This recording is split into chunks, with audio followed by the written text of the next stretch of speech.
On ice, within the next hour, the Quebec Major Junior Hockey League will vote yay or nay for a fighting ban. Whether fighting gets tossed or not, as CTV's Kyle Moore shows us, the discussion alone seems to be an indicator of a bigger shift in the game. Kyle? Well, fighting might not be as common as it used to be in the Quebec Major Junior Hockey League. Here at Center 200, fans have been criticized in the past for being too quiet. But when the odd tussle does break out on the ice, it sure does get them going. Second of the year, and now look out.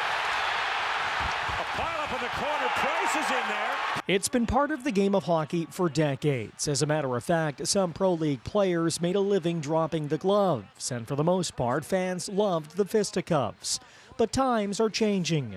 I think it was expected. Do I agree with it? Not necessarily.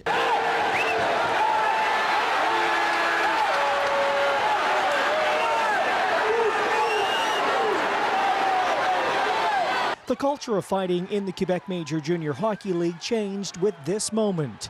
After all the bad press generated from this ugly incident, brawling decreased dramatically in the years since. But still, nobody expected an outright ban. Fighting has been pretty well down the last few years. It's pretty well nil.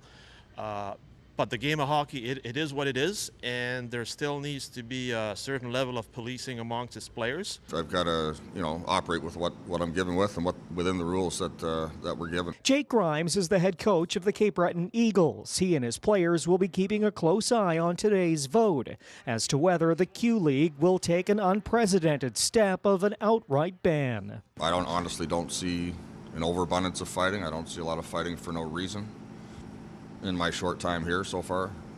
Same with the Ontario Hockey League where I was there. Fighting's never really been a big part of the women's game. In fact, it's not allowed at all. CHRISTINA LAMEY is the president of an all-female league in Cape Breton. And we've enjoyed a lot of hockey without fighting, and it's been a great skills-based experience for people. But hockey's back here in Boston. This rivalry's great. The original six stepping up. While fighting might not be outlawed from the NHL game anytime soon, some at the junior level have been wondering, given what we know about concussions and how damaging they can be, whether it's time to protect teenage players with still developing brains. The game of hockey is physical. I mean, it is what it is. Injuries will happen. The decision will come down, just like the gloves did for decades, this evening.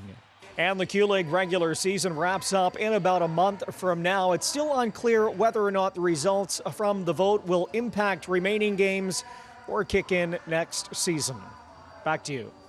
Thank you, Kyle. CTV's Kyle Moore for us in Sydney. Interesting to see, and not just how this vote turns out, but, maybe 10, 20, 30 years into the future, will we look back and... being phased out. Right, sure. But will we look back and think, oh my God, when you think about smoking indoors or, things that now we look back on and we think, I can't believe that was legal. That was all a part of it, yeah. Yeah. To some degree, it might always be there. My own personal opinions have changed. I don't think I'd miss it. Once upon a time, I thought it was an essential part. I don't think it is anymore.